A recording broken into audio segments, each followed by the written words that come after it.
ये खेती करो, तुम्हारा काम है तुम पढ़ाओ, तुम्हारा ये काम है लोहारी का, ये तुम लोहा पीटो, इस काम को हल बनाओ, ये तुम चारपाई बनाओ, लकड़ी बड़ाई करो। तो माँ बाप अपने बच्चों को अलग अलग सब काम दे देते थे और बच्चों ने सबने काम किया और शाम को सब माँ के पास बैठते। वहां तो कोई भेदभाव था नहीं किसी तरह का। आप पहले समझ लो कि मतलब यह है कि उन्होंने ड्यूटी दे दी अपने बच्चों को, ये तुम्हारा काम। सब लोग आदेश का पालन करते थे। किसका? माँ बाप का।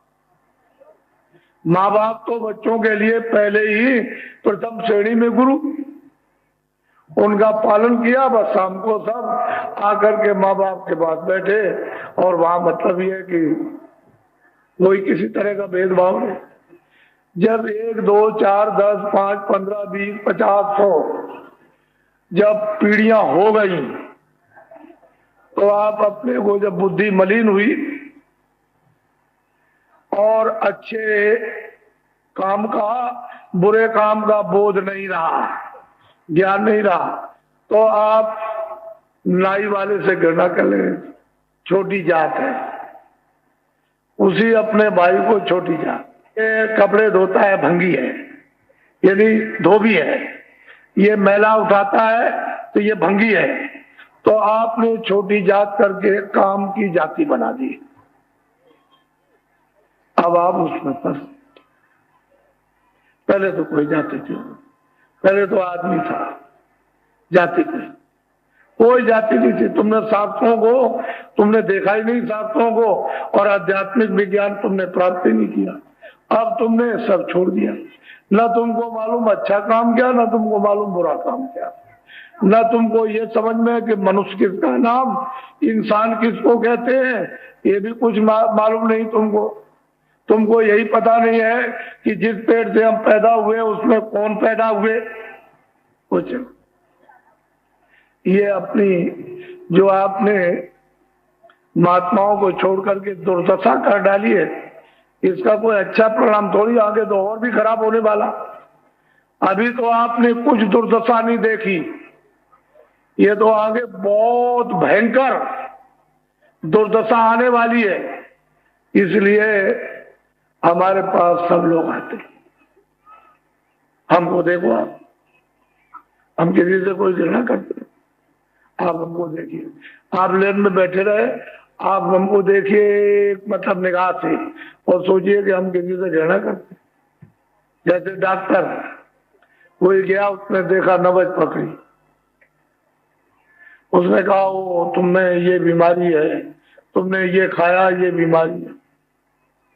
ऐसे ही जब तुम्हारे सिर पर हाथ रखते हैं तो अपने को ये पता तुरंत चल जाता ऐसे करने पर कि तुमने कितने प्रकार के कष्ट और तुमने क्या क्या जघन अपराध किए, ये ऐसे हाथ रख करके मालूम हो जाता।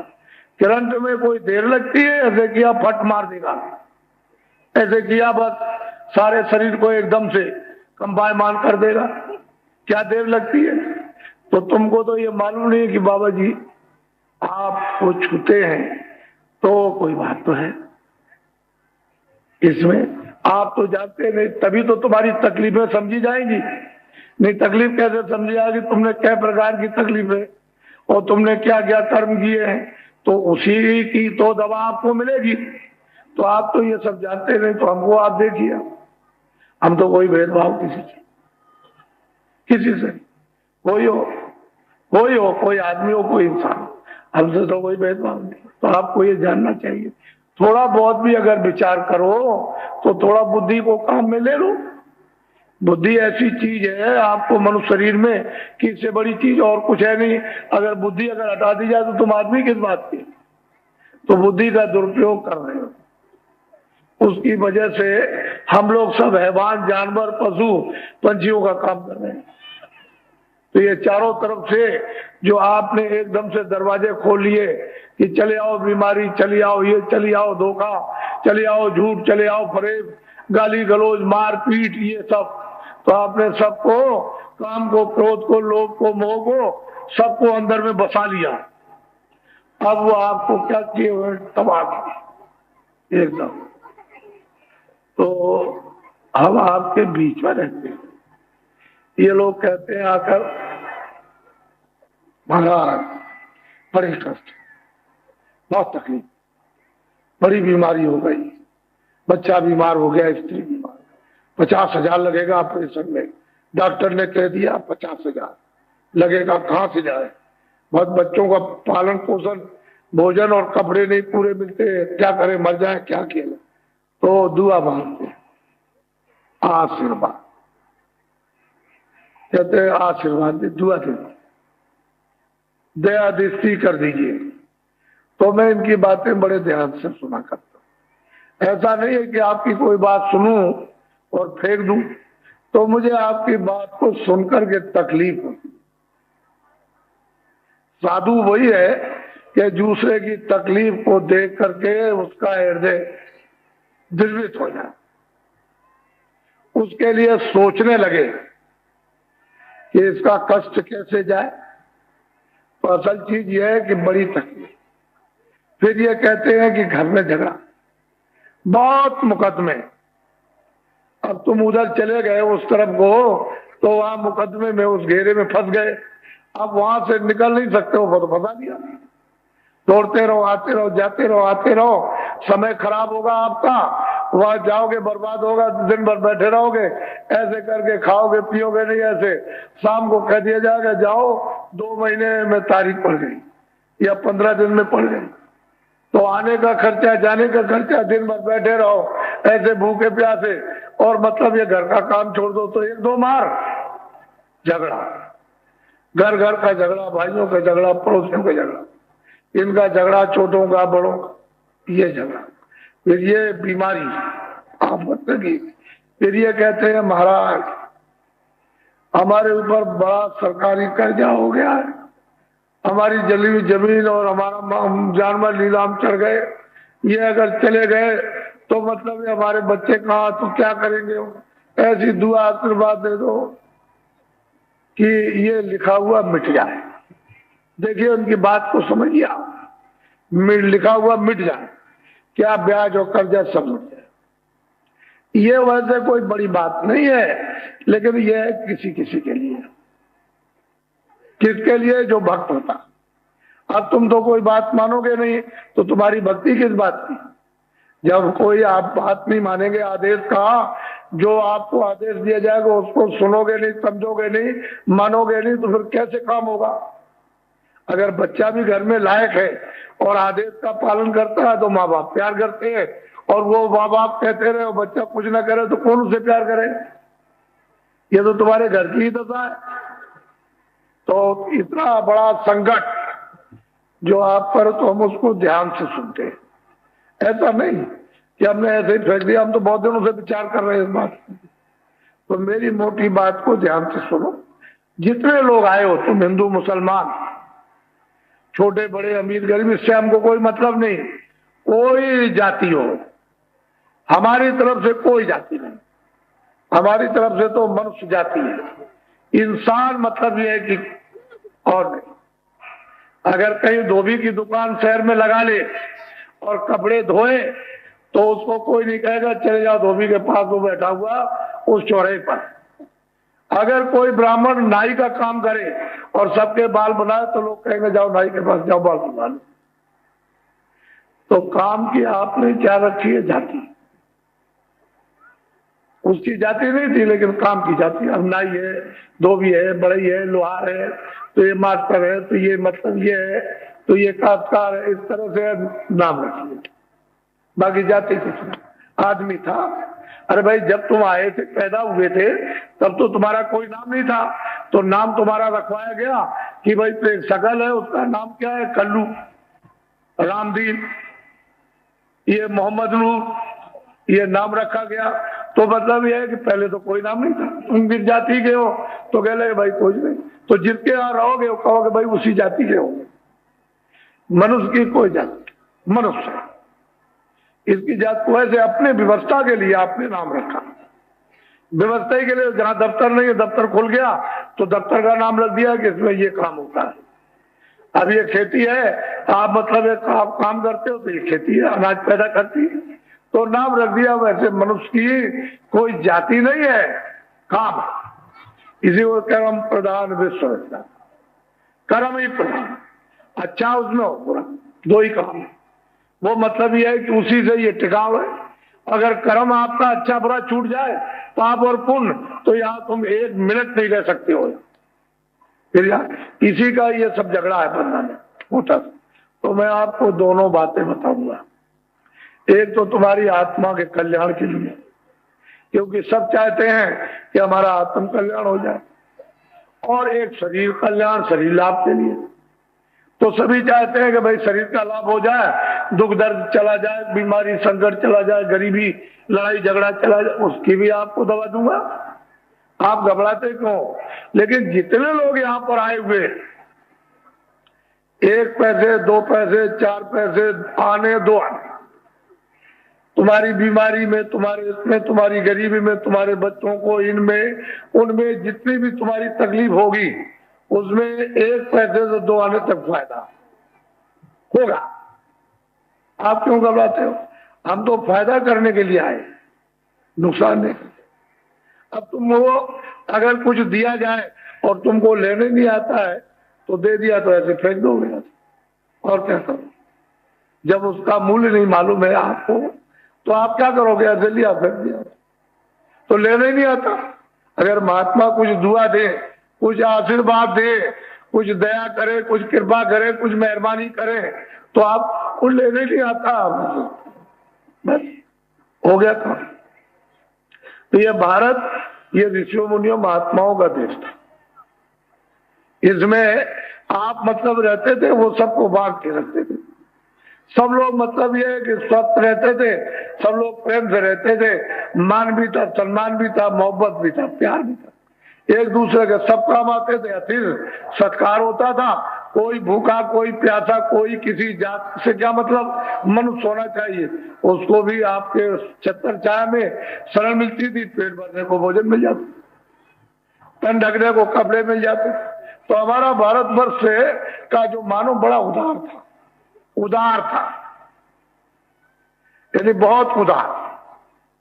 यही उसकी इस धर्म देश में सबसे बड़ी सेवा थी। और अब क्या हो गया? त्रिपिण, सब कुछ होते हुए इतनी भी एक सुई की नोक भी न चली जाए, तो फिर आपको बरकत कैसे मिलेगी? जब उदार रहोगे तो बरकत का स्रोत खुला रहेगा, और आप कृपण हो जाओगे तो स्रोत बंद हो जाएगा। मोटी सी बात है, तो आप लोग तो इसको समझते नहीं हो। मैं पहले से जरा सा आपको समझा रहा हूं, अभी तो समय पूरा हुआ नहीं, जब हो जाएगा तो घबराओ नहीं। एक सेठ थे, बहुत धनाढ्य थे। वो सेठ, उनके 4 बच्चे थे। सेठ ने कहा कि देखो, मेरे रहते रहते अगर बच्चों का बंटवारा हो जाए तो हमारे बच्चे सब, हमारे पास धन इतना है, सब खुशहाल हो जाएंगे। तो उन्होंने बच्चों की मां से कहा कि देख, अगर मैं कहीं चला जाऊं, यहाँ संसार में न रहूं, तो इतना इतना धन इनको और ये मकान इनको दे देना और बांट देना। कह लगे ठीक। तो कुछ तो सेठ जी ने दे दिया, और जो बाकी रह गया, जब उनका शरीर छूट गया तो बच्चों की मां रह गई, तो उसने उनको बांट दिया और बस शादी कर दी, सब लोग आराम से रहने लगे। ये उनको मालूम था कि माँ के पास बहुत धन है। तो बच्चे आपस में बैठ के ये सोचने लगे कि भाई ये धन के जो इसके पास है कैसे मिले। अब इतना धन उनके पास है, किसी तरह की उनकी बहुओं को और उनको कोई तकलीफ नहीं है, लेकिन फिर भी मतलब यह है कि वो ये सोचते हैं कि माँ बाप के पास, माँ के पास से कैसे निकल आए। तो सोचने लगे, सोचते सोचते सब लोगों ने ये विचार किया मर जाती तो अच्छा, मर जाती। अब क्या करें? अब जोशियों के पास गए, जोशियों ने कहा अगले साल में मर जाएगी। तो उन्होंने कहा अच्छा चलो कोई बात नहीं, अगले साल में मर जाएगी तो जो कुछ इसके पास रखा हम लोग आपस में बांट लेंगे। अब वो अगले साल भी नहीं मरी। 2 साल हो गए, 4 साल हो गए, 10 साल, वो मरी नहीं। और रात दिन मनाया करे। तो उन्होंने सोचा अब क्या किया जाए। तो बुढ़िया जो है बेचारी, उनकी माँ बीमार हो गई। तो थोड़ा सा ऐसे मतलब है बीमार हो गए, पड़ी जैसे बेहोश थी। तो लड़कों ने कहा कि ये मौका तो सबसे अच्छा, इससे मौका और बढ़िया हमको क्या मिल सकता है, जल्दी गांव में ढंढोरा पीटो कि हमारी माँ खत्म हो गई। फौरन गए दुकान से कपड़ा ले आए और बांस ले आए, कपड़ा ले आकर और धीरे से बुढ़िया को बांस में रख दिया और ढंढोरा पीट दिया कि बुढ़िया मर गई। बस गांव के लोग बड़े आदमी थे, धनी मानी थे, वो तो सेवा करते ही थे, तो सब लोग इकट्ठे हो गए और सब तो उन्होंने कहा देखो भाई, जब हम उठाएंगे इस बुढ़िया को तो तुम लोग एक साथ बोलना, आगे पीछे नहीं। तो जब उन्होंने उठाया उसको, टिकटी को, उसकी लाश को, तो उन्होंने कहा कि राम नाम सत्य है, सत्य बोलो मुक्त है। तो वो राम नाम सत्य बोले, वो कहे सत्य बोलो मुक्त है। ये जैसे ही उठाया तैसे ही बुढ़िया ने आवाज दी कि अरे लड़कों, मैं तो जिंदा हूं, तुम ये क्या कर रहे मेरे साथ। तो लड़के कहते जो बुढ़िया कहे तो सच है और राम नाम सत्य है, जो बुढ़िया कहे तो सच है और राम नाम सत्य है, जो बुढ़िया कहे तो सच है और राम नाम सत्य है, जो बुढ़िया कहे तो सच है और राम नाम सत्य है। और सबको बुलवा करके और ले चले। बोलते जा, बुढ़िया की आवाज तो किसी को सुनाई नहीं दी गई, वो तो लड़कों ने जान लिया कि बुढ़िया जिंदा हो गई और वहां चिता पहले करवा दी। और सब बोलते रहे कि जो बुढ़िया कहे, बुढ़िया तू सच कहती है कि मैं जिंदा हूं, मैं अभी मरी नहीं, लेकिन मेरे साथ ये क्या, जो बुढ़िया कहे तो सच है, लेकिन अब तो राम नाम सत्य है। बंदे जा करके शोर बचाकर और अपनी माँ को, बुढ़िया को चिता पर रख के जला दिया। जिसके पेट से पैदा हुआ है उसके साथ तूने पैसे के लिए, यानी कृपण, इससे बड़ा और कृपण क्या हो सकता है कि अपनी माँ की उसने किस तरह से हत्या कर डाली। तो ऐसे लोग क्या कभी सुखी हो सकते? क्या आराम उनको मिल सकता है? क्या निरोगी? तो यही बात मोटी सी। तो आप लोग बड़ी तकलीफ में हो, हम जानते हैं, हमको मालूम है, और हमने बहुत दूर तक गंभीरता से सोचा कि हमारी जितनी भारत में आबादी है, वैसे हमने तो अपना हिसाब लगा लिया कि 2 अरब की आबादी है भारत की, 2 अरब की, यानी 100 करोड़ का 1 अरब, 200 करोड़ की भारत की आबादी, सब शहरों और गांव की, पूरे भारत। उसमें कितने भूमजोतक हैं? 80%। ये भूमजोतक है। भूमजोतक किसको कहते हैं? जो खेती में अनाज पैदा कर, उनका नाम भूमजोतक। तो जो बड़ी संख्या है वो तो भारत में भूमजोतकों की।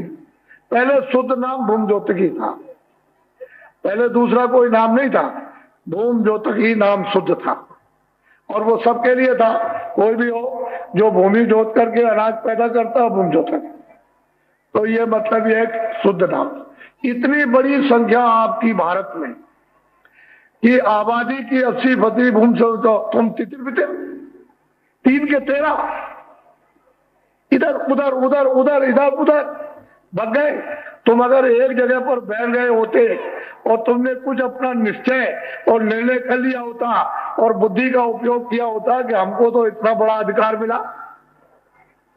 कि हम सब कुछ कर सकते हैं, तो तितर बितिर तितर बितिर तितर बितिर तितर।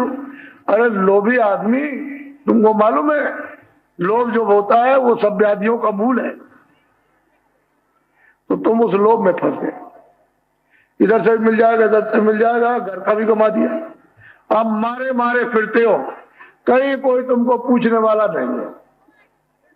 अब ये बताओ भूमजोत को कि जितना तुम सरकारी कर्जा लेते हो, ट्रैक्टर का लेते हो, कुएं का लेते हो, नाली का लेते हो, बिजली का लेते हो, आप हल का लेते हो, बैल का लेते हो, भैंस का लेते हो, कितना भी कोई भी सरकारी कर्जा, चाहे कोऑपरेटिव बैंक हो, चाहे बैंक हो, चाहे खजाना हो, किसी से भी लेते हो, लेकिन जितना लोन तुम्हारा पास होता है, जैसे 10,000 का लिख के दिया 10,000 पास हो गया, 20,000 लिख के दिया 20,000 पास हो गया, और 2.5 लाख लिख करके दिया 2.5 लाख पास हो गया, तो उसमें से आपको पूरा मिलता है? बोलो, पूरा मिलता है? नहीं मिलता है। मुझे एक आदमी भी इसमें से खड़े होके बता दे कि मुझे पूरा मिला। है कोई हमारे घूमजोतकों में से एक भी आदमी जो ये खड़े होके बता सकता मुझको पूरा मिला? कोई नहीं। अब ठहर जाओ, अब पहले समझ लो बात को, मतलब की कि 2.5 लाख का लोन पास हुआ और 2 लाख मिला। 2 लाख उसके हाथ में पड़ा, 50,000 गुम हो गया, भूत ले गया। भूत ले गया और क्यों भूत ले गया, लेकिन ब्याज कितने पर देना है? 2 लाख पर। और वापिस कितना लौट, ब्याज कितने पर देना है? 2.5 लाख पर। और वापिस कितना करना है? 2.5 लाख। 20,000 का लोन पास हुआ, 15,000 आपको मिला। अब ब्याज कितने पर लगेगा? 20,000। और कितना दोगे लौटाकर? 20,000। तो तू तो दोनों तरफ से मारा गया, इधर से भी तेरे ऊपर मार पड़ी, लेने में भी और देने में भी मार पड़ी। तो तेरा तो कचूमन निकल गया, तेरा तो कुछ रह नहीं गया। फिर ये कह दिया भूत ने, अरे भाई तुम क्या है, तुम थोड़ा सा दे दो, उसमें से हम कम कर देंगे। तो 500 और दे आए, कभी 1,000 दे आए, कभी 300 दे आए। तो तुम देते ही रहो, तो तुम्हारी तरफ चौगड्डा माल, तुमको पता ही नहीं क्या। अब चिल्ला रहे हो, बाबा जी से दुआ मांगते हो आशीर्वाद कि ऐसा मंत्र मार दो कि मेरा कागज पर लिखा हुआ मिट जाए, मिट जाए, बस हमारी तकलीफ बच जाएगी। तो रास्ते से चलो, तुमको अधिकार मिला है। प्रजातंत्र में अधिकार दिया और ये कहा गया था शुरू में, जब लोग अच्छे थे। 48 में आजादी, हमने तो अंग्रेजों का राज देखा। जब 18 में सत्याग्रह हुआ तो हमको होश था पूरा, हमने तो अंग्रेजों का देखा। 18 में सत्याग्रह शुरू हुआ तो उसको भी देखा और 30 साल तक चला। 48 में आजादी मिली। उस समय पर जब अच्छे लोग थे तो उन्होंने कहा था कि भाई देखो, तुमको हम अधिकार देते कि तुम्हारे इलाके में जो अच्छा, ईमानदार, सचरित्र और सेवादार आपका कोई अच्छा आदमी है, उसको आप चुन लो अपनी सेवा के लिए, जो आपकी मतलब है सेवा करे, उसके सबकी सेवा करे, मतलब सबकी सेवा करे, उसको आप चुन लीजिए। तो एक आध मरतबे 2 मरतबे तो आपने सोचा कि यही ठीक है, तो आपने चुन लिया और वो ठीक भी थे उस समय। लेकिन बाद में उसके बाद खत्म, फिर गड़बड़ हो गया। बस फिर गड़बड़ हो गया तो आपने मतलब आपको लालच पे लालच, लालच पे लालच, लालच पे लालच, लालच पे लालच, इतना लालच दिया गया कि बिल्कुल एकदम चौड़े मैदान में पसर गए। अब कुछ अपने पास बुद्धि नहीं रही, तो अब तो आप लूट गए। तो इसके माने कि अधिकार आपका खत्म, उसको फेंक दिया। अरे भाई 5 साल के लिए आपको बताया था कि भाई तुम देखो अपना उपयोग करो 5 साल के लिए, तो आपने किसी को अपना चुन के भेज दिया, चाहे लखनऊ भेजो, चाहे जिले में भेज दो, और चाहे वहां दिल्ली भेज दो, तो आपने भेज दिया। लेकिन फिर तो समझना चाहिए, तो आपने कुछ नहीं समझा, वो शोरगोल मचा, उसी हवा में आपने बुद्धि को अपना दे दिया, दान दे दिया, खैरात में दे दी। जब बुद्धि दे दी है तो आप क्यों गड़बड़ करते हैं? 5 साल के लिए बुद्धि दे दी है तो आपको गड़बड़ नहीं करना चाहिए। कोई आंदोलन नहीं, कोई हड़ताल नहीं, कोई तोड़फोड़ नहीं, न रेल के लिए, न बस के लिए, न सड़क के लिए, न बिजली के लिए, न कारखाने के लिए, न दुकान के लिए, न दफ्तरों के लिए और न स्कूलों के लिए। कोई आंदोलन या कोई धरना और कोई गिराव आपको 5 साल तक नहीं करना चाहिए था। आपसे ये कराया लोगों ने, ये कर दो तो ये कर दो, तो बस तोड़ दो, तो ट्रेन तोड़ दो, तो इसको तोड़ दीजिए, उखाड़ दीजिए, तुम ये खंबे उखाड़ दो, बिजली हटा दो, ये पुल को तोड़ो, कारखाना जला दो, दफ्तरों को जला दो, स्कूल तोड़ दो। इस तरह से सबने मिलकर घमासान यानी युद्ध किया है और अपनी जितनी आमदनी थी आपके शरीर द्वारा वो सब आपने भस्म कर दी। ये हमसे सुनो, आप भस्म हो गई, कुछ नहीं रह गया देश में, भस्म हो गई। अब जब देखा कि अब आमदनी नहीं है तो ये भागे बाहर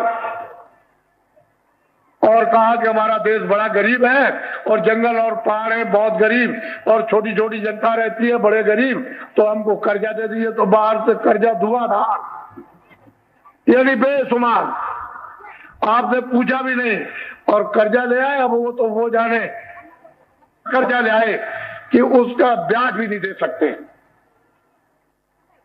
तो कर्जा क्या दे सकेंगे। जब ये देखा कि ये भी सब खत्म हो गया, ये भी खत्म, तो फिर क्या हुआ कि चलो विदेशियों जल्दी भारत में अपना रुपया लेकर, डॉलर लेकर के वो तो दे दो किनारे, वहां बॉर्डर पर, यानी वहां पर जहां शुरू होता है अपना देश वहां, और तुम यहाँ अंदर का रुपया नोट वोट ले लो और यहाँ तुम आकर के पूंजी का विस्तार कर दो।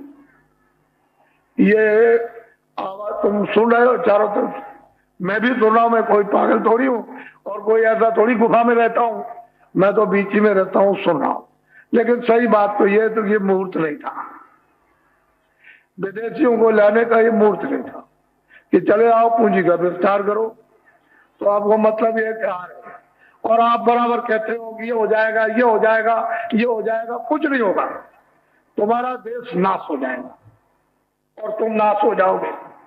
ये हमसे आप सुनो, हम कोई स्वार्थ की बात अपनी और आपकी तो करने वाले नहीं कि हम अपनी कोई स्वार्थ की बात करें और आपकी, हमको तो जो कष्ट है और आप कष्ट है उसकी बात करना मोटी स्थिति। तो इनको ये बुलाया, तो आपने यहाँ ये सेठ साहूकार जो यहाँ रहते हैं इनको बुलाकर, जो देसी थे भारत के, उनसे कहते हैं कि भाई हम तुमसे भी पूछ ले कि आओ तुम जिले के सब इकट्ठे हो जाओ, छोटे बड़े सेठ साहूकार एक मीटिंग कर दी है, अगर हम तुमको सुविधा दे दें सब तरह की, यानी इनकम टैक्स भी छोड़ दे, सेल टैक्स भी छोड़ दे, तो कि तुम 1 करोड़ ले आए कि 10 करोड़ ले आए, तुम ले आओ कहीं से बटोर के और कारखाना छोटा बड़ा लगा दो। मोटी सी बात, छोटा बड़ा कारखाना, अभी हमारे पास समय है, छोटा बड़ा कारखाना लगा दीजिए, एक तो 10 महीने में छोटा और 14 महीने में बड़ा। जब कारखाना लग जाए तो इनको ये कहिए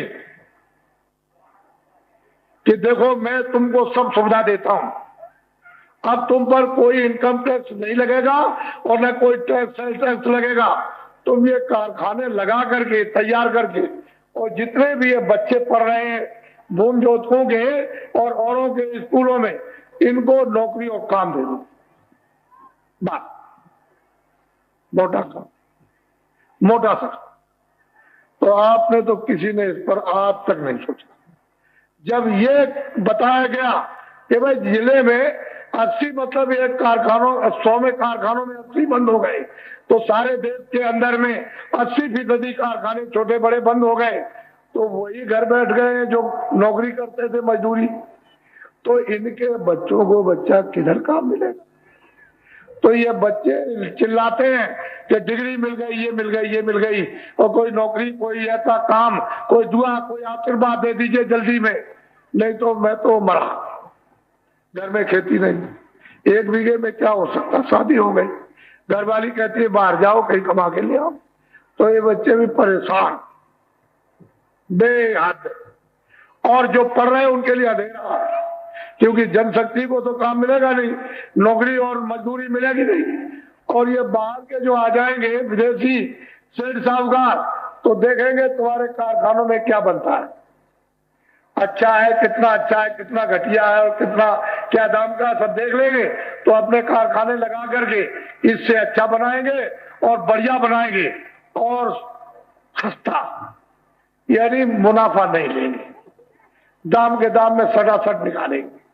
तो जब आप देखने लगोगे ये तो अच्छा सुंदर मजबूत है और सस्ता है, और बाजार में जो देसी जो सामान कारखानों का बना था और रखा है वहां देखोगे कि तो घटिया और महंगा, तो आप इसको लेना बंद कर दोगे। जब ये बंद हो जाएगा तो ये क्या करेंगे, रख करके ये फेंक देंगे और उसी सामान को जो विदेशी बना रहे उसको दुकान पर रख करके बेचेंगे, और जब देख लेंगे कि सामान सब चला गया और कारखाने आपके देसी छोटे बड़े बंद हो गए, तो भाई 1 साल 2 साल के अंदर बस पूरा कमा करके झाड़ लेंगे आप।